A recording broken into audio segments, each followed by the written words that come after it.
Hi, I'm David Freudberg, host of Humankind. I've been thinking a lot lately about civility. Of course, basic politeness and exercising good manners is essential, but I think civility, real civility, goes deeper. It means to choose our words carefully and thoughtfully in non-hurtful ways. It means to be respectful of how another person sees the world even when we heartily disagree. And to maintain a sense of humility, because as a wise friend of mine used to say, we could always be wrong. These are lofty goals which I practice imperfectly, of course, but that's the tone we strive for in these programs. Thank you for listening. Humankind is produced in association with WGBH Boston and supported by the Humankind Program Fund and a special grant from the Henry Luce Foundation.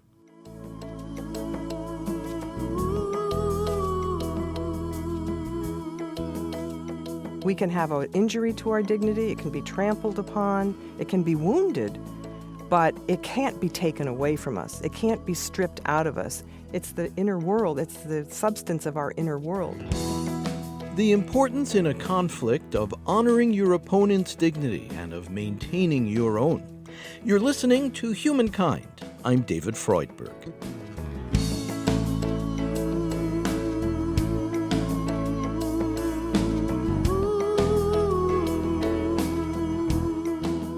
We've all seen how adversaries, whether on the military battlefield or in an election campaign or even in a family dispute, sometimes try to degrade each other. It's an all too common tactic, and it trivializes a fundamental truth, that all people have an essential value and are entitled to be treated with common decency. And Donna Hicks, a conflict mediator, sometimes brought in to stimulate dialogue in world hotspots, has noticed the deep wounds people carry when their human dignity is not respected. Because I'm a psychologist, I tend to listen for what isn't being spoken at the tables when we were doing dialogues between parties. And honestly, it didn't matter where it was, whether it was Israel-Palestine or a dialogue in Sri Lanka or a dialogue in Colombia. I observed the same thing, and that is that when the parties were talking about all of the objective issues, all the political issues that needed to be resolved and that needed to have, some kind of a compromise in order to get passed and to have a settlement over. Such as? So for example, if we were in Israel, we would be talking about borders. We would be talking about the refugees and what's going to happen to all the people who were displaced in 1948. What are we going to do about them? Where are we going to put the capital of the country?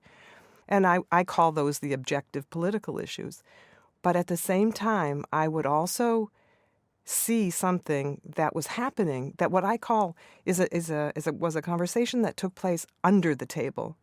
Kind of the unspoken conversation. The unspoken conversation. And it was this undercurrent that went, again, I think of it as under the table because it was they were these emotional reactions that were so powerful that they could hijack a really good set of ideas to settle some of these, what I call political issues. And yet, the minute one of these, what I now call dignity violations, took place, and this emotional reaction would take over the conversation, everything would stop. Donna Hicks is the author of Dignity. She's an associate at the Weatherhead Center for International Affairs at Harvard and also teaches at Columbia University. She says when someone tries to assault your sense of dignity, the experience is so primal it can trigger a series of automatic reactions, as if your body feels it is under threat of physical violence. This can happen, Hicks says, even for people with a thick skin. It's not that you don't feel it, right? It's not that you don't, if you're one of these people who can just brush it off and say, well, it's his problem. The fact is you still have a reaction in your body. The body still reacts, but the difference is in the way you interpret what that event means for you personally. So, and this is a lot of the work that I do with people when I do dignity coaching, is to get them to realize that when somebody violates your dignity, you're going to have a reaction, you're going to feel it. But the meaning that you make of it What you do with that is really dependent on how secure you are in your own sense of worthiness. This is a lot of the work that I focus on right here, is getting people to reinterpret, because the research is really clear that if you can interpret these sorts of events in a way that reframes it away from thinking, oh, if that person violated me, then I must be unworthy. That's the major flaw in the thinking that we want to get around. Or that, therefore, I must retaliate. Or, therefore, I must retaliate, right. But that takes a lot of work. Which is why these conflicts are so deeply entrenched, because the work is hard. But the alternative to doing the work is constant pain and crisis. So, unfortunately, Exactly. Life offers us those choices.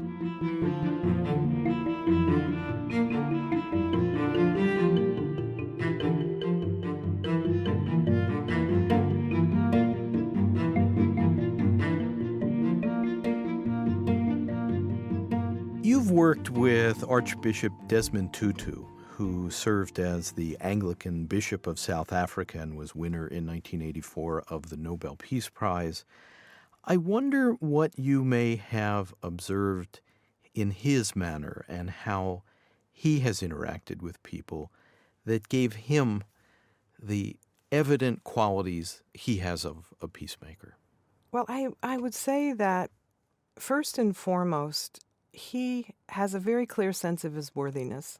He doesn't have doubts about his sense of value and worth. He's a very religious man, obviously, and he is, his connection to his creator is it's as strong as a bond that I've ever seen in any religious person. So he's really clear about his own divinity and his own sense of worthiness and his own, and yet at the same. So that makes him very solid. It seems, but there's another half of that equation. That's half of it. But the other part that I think is equally as moving to me is that he understands that he has a sense of humility that prevents him from being narcissistic. Because a lot of people think that they're worthy and grandiose and they're wonderful and they're kings and queens and all of that. A lot of people have that characteristic, but they don't have the humility that balances that sense of value and that sense of worth. So it's in that balance between knowing that he's no better than any of the rest of us, and yet recognizing that he is a child of God. Can you give us an example of either of those halves? So we're filming these encounters between victims and perpetrators in the conflict in Northern Ireland. This was a few years ago. And what we did was we had, let's just say, for example, we had an IRA man who sat across the table from a British police officer whom the IRA man nearly killed. And we were facilitating this discussion between these two men in the hope that we could achieve some kind of healing and recognition and a sense of reconciliation between these two men, but as they represent the two communities in Northern Ireland. And so at the end of, it must have been 8 hours of taping of these conversations between these two men. At the end, they had a beautiful reconciliation, and it was really quite extraordinary. We were all moved. And so the Archbishop closed the session, this day-long session, and he said, "We are humbled by you. We are so grateful to you that you made yourself vulnerable in this way, and that you were able to, be here together in this most respectful way." And he said, we have you to thank. You were magnificent here, and you made us all bigger people by watching what you've done and how you've managed to reconnect here.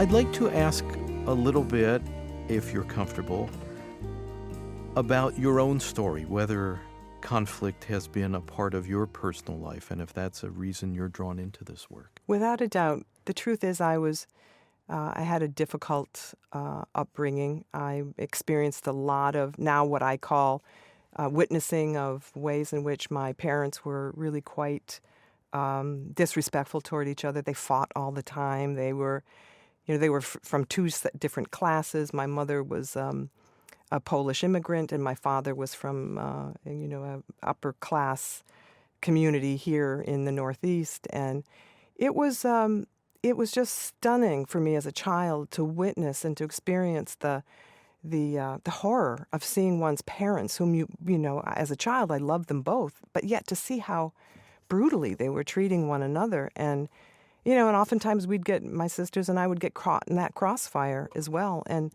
one of the things that my father was also an alcoholic and a chronic gambler, and he would often show up on the side of the road in the mornings as my school bus was passing by. And I remember one situation where this one little kid who was the class bully came up to me and he said, "Look, everybody, Donna's father's drunk. There he is again on the side of the road." And I was so humiliated by that. And so for many years in my life, I really felt like my identity was a shame-based identity. I was embarrassed by who I was instead of, feeling that sense of value and priceless and irreplaceable. I felt just the opposite. And, I wasn't conscious of this until I started doing this work at the international level. I realized that sense of shame and humiliation is so debilitating. And it was for me personally, just as a human being growing up. And I thought, well, this is why I had this major insight was sitting at those tables. This is about their dignity.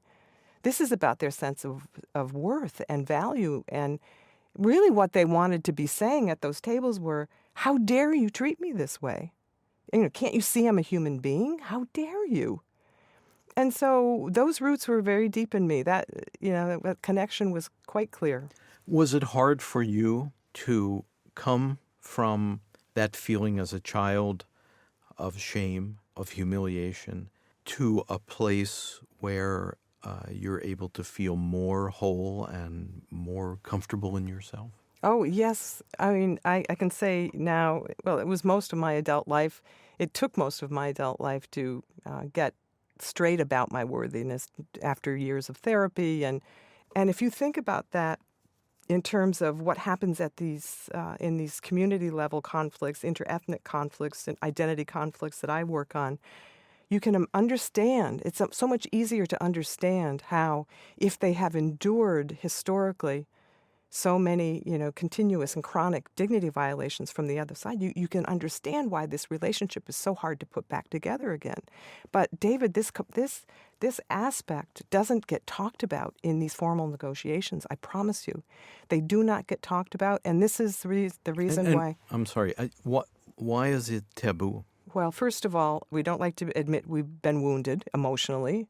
There's a sense of weakness and vulnerability that we experience when we've had a violation to our dignity. And here's the other really sad part about it is that when we feel like our dignity's violation, it's such a shameful event, we don't even like to talk about it. It's too shameful to speak about feeling embarrassed or humiliated or shamed. So what happens? Have you witnessed encounters between opposing parties where one side took the risk, became vulnerable enough to reveal a feeling that you have violated my dignity, or your group or your country or your officials have violated my dignity or the dignity of my people or my group or my officials?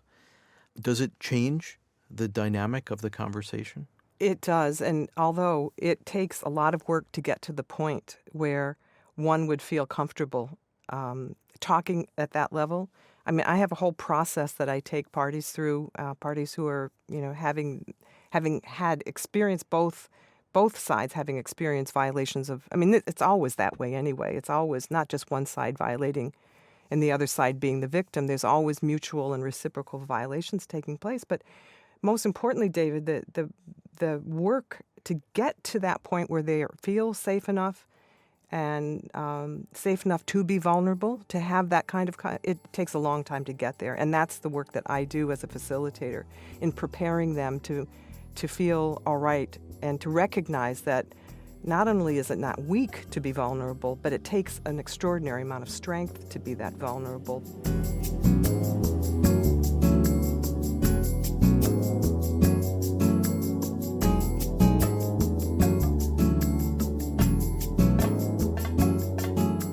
We're talking with Donna Hicks, a conflict mediator associated with the Weatherhead Center at Harvard and author of Dignity.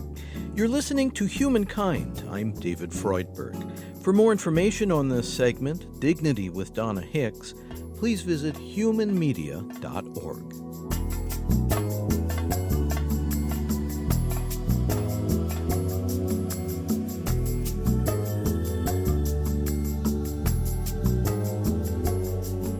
Donna Hicks has formulated a list of essential elements of respecting the dignity of others.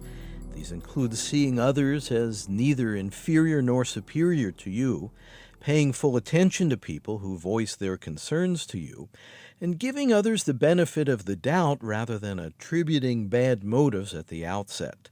Because we would like to be treated in this way, she says, we should apply these same principles of dignity in our dealings with others. This was the message Hicks brought to a messy conflict where she was called in as a mediator. It was a dialogue that I was doing in South America, and the conflict was between the Ministry of Defense and the military in the country. There were such profound experiences of violations going back and forth. It was even in the media. It was ugly. It was mudslinging. It was, it was such a painful conflict, and the president was concerned that if the military and the Ministry of Defense could not get along, that the security of the country was in jeopardy. So it was a very serious matter, and I was asked to go and do a session with them to try to help them restore their relationship again. So I'm just going to fast forward here a little bit, but I spent the first session talking to both of them together about dignity. I basically gave them a Dignity 101 course where they're sitting there learning about dignity together. And this is a significant piece of the work because they're sitting there both learning from the point of view of what it feels like as a human being, not as somebody from one community or the other, but because I asked people to take a minute and we're going to transcend ourselves into the level of being a human species. And what ways do human beings react to having their dignity violated, to being assaulted in this way, in this psychological way? What are the common reactions? And I have all the research to back up these claims.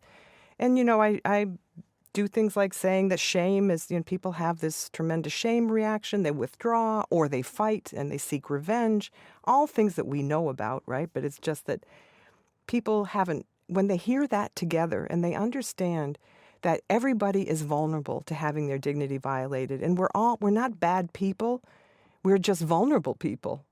And yet this has gone so awry, and I think in the human species are what we consider acceptable ways of treating one another is primitive. It's really primitive. And so I explain all of this to them. I explain everything. I explain the neuroscience behind it. And by the time they are finished with that first session, where they're equipped now with the knowledge of what it means to be a human being and how these dignity issues are central to not only just our work relationships, but they're central to every aspect of our lives. So once they get that, they're already primed to empathize more with one another because they're empathizing as human beings. They're not empathizing as a member of the military or a member of the Ministry of Defense. They're now recognizing that they're all in this boat together. So what happened in that case? I had them go around in a circle. They were sitting in a circle, and everybody had 5 minutes to talk about a way in which the other side had violated their dignity. They couldn't name names. I didn't want them to name names. But they said, well, I had my identity assaulted, I wasn't included in the decision-making, or I was misunderstood. So they had 5 minutes to have their, what I call their day in court. They could talk about what happened to them. And I'm telling you, there's the research to show that when people tell their story, that in and of itself, it's a healing process. With somebody sitting there listening to them, they're having their experiences validated and legitimized. So every single person went around. Everybody had had an experience of their many. I mean, we had to stop them at 5 minutes. A third session now was where we asked them to describe a time when they felt they had violated someone else's dignity. So there you see the significance of that. And were people just as readily able to give examples? Absolutely, yeah. Yeah, because in that first session where people are talking about being violated, there's something happens, David, during those moments where you hear about someone and the way they've been suffering, and they're not trying to cover it up. They're just saying it. They're just talking about it and reliving the experience of it. And when you tell a story that way, by sort of reliving it and telling it out loud in front of an audience, you can't help but be affected in that audience by hearing those stories.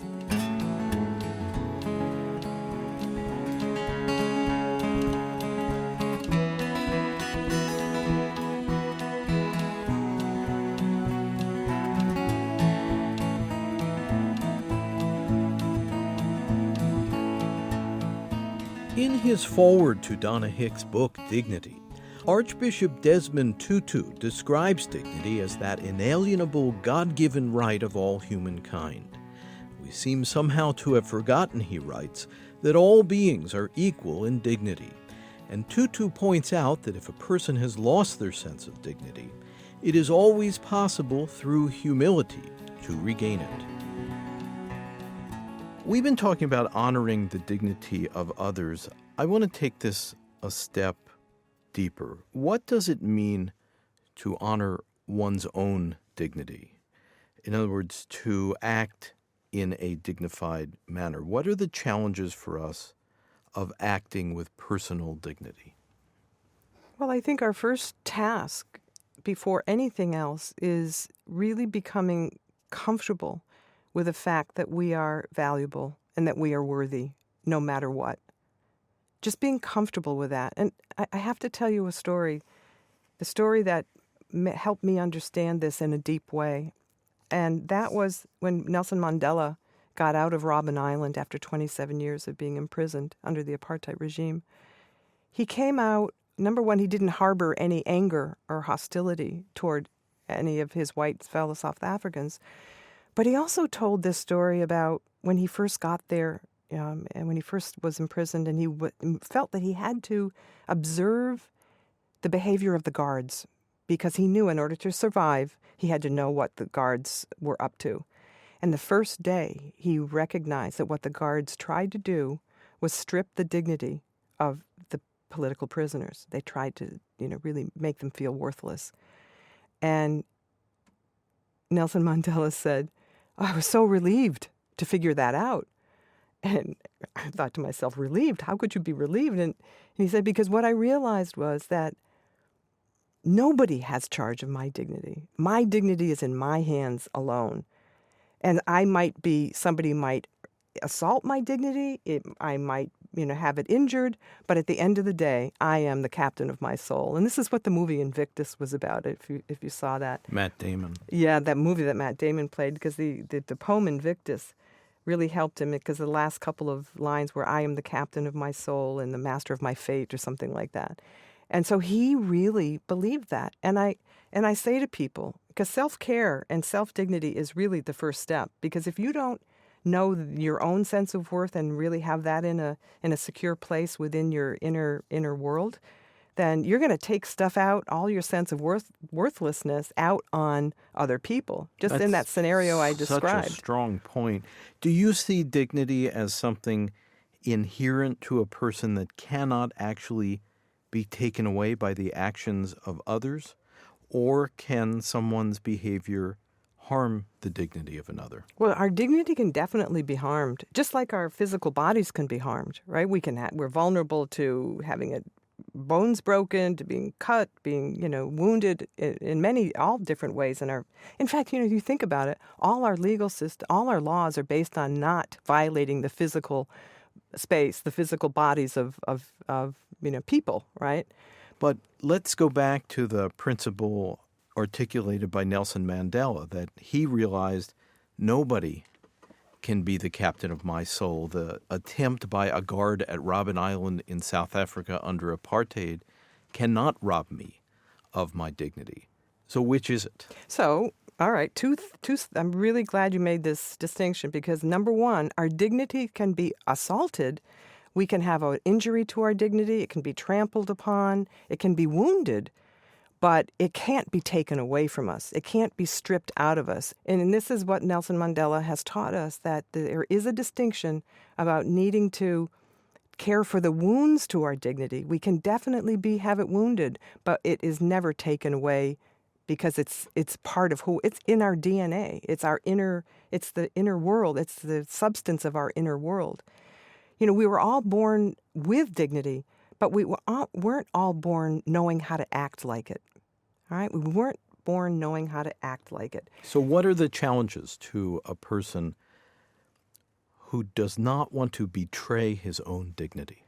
Well, in my book, I have 10 things called the 10 temptations. Number one, you don't take the bait. When somebody comes at you, don't take the bait. But you're fighting a historical, an evolutionary legacy, that legacy to want to protect yourself under all circumstances. So don't let the bad behavior of others govern your own behavior. Exactly. Yes. And another one is, look, if you do something wrong, don't try to save face. Don't lie. Don't cover up. Don't deceive yourself. Because, at the end, and this almost always happens, especially with public figures, in the end, they get exposed. The truth gets exposed anyway. Eventually, the truth gets exposed, and then they beg for forgiveness, right? Which is great. That's fine. But if we had charge of our dignity, we would try to control that impulse to cover up, to deceive ourselves, to deceive the public. So after doing this work, facilitating dialogues and thinking a lot about this and researching it and writing about it, do you feel that you have grown more sensitive to the dignity of others and that it's harder now to violate that? Oh, yeah, without a doubt. I think what's grown the most in me is my capacity and my ability to see other people when they're in those feeling victimized by others. To just recognize. I can pick it up in an instant, in a nanosecond, when somebody's feeling their dignity is violated. Well, I can only hope that in no way have I violated your dignity during this wonderful conversation. We've been talking with Donna Hicks. She has facilitated dialogues in conflict regions from the Middle East to Northern Ireland. She's also an associate at the Weatherhead Center for International Affairs at Harvard. Dr. Hicks is the author of Dignity.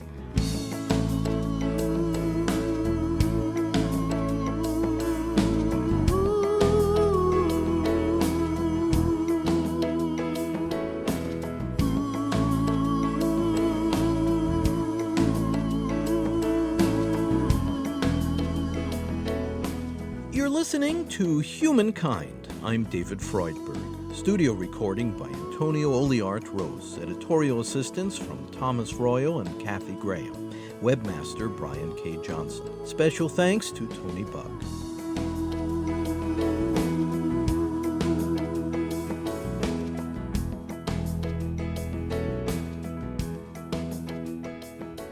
Our program is produced by Human Media in association with WGBH Boston and Connie Goldman Productions. Program development provided by Shart Media. To purchase a CD copy of this program, please call 1-800-5LISTEN. That's 1-800-5LISTEN. Or visit our website, where you can also obtain an audio download of this and our other programs and can hear selected episodes free. You can access free written materials related to this program as well. Our web address is humanmedia.org. Again, if you'd like to purchase a CD copy of Humankind by phone, please call 1-800-5LISTEN, and our web address is humanmedia.org. This segment, Dignity with Donna Hicks, is Humankind program number 187. The executive producer is David Freudberg. This is Humankind. To hear more episodes of Humankind, you can subscribe to our free podcast on iTunes, Stitcher, or your preferred podcast player. A new episode each week. The podcast title is Humankind on Public Radio. And if you enjoy this program, be sure to leave us a kind review at iTunes and Stitcher. If you want to support the program, please visit humanmedia.org. And at the top of the homepage, click on How You Can Help. Again, our web address is humanmedia.org. Thanks.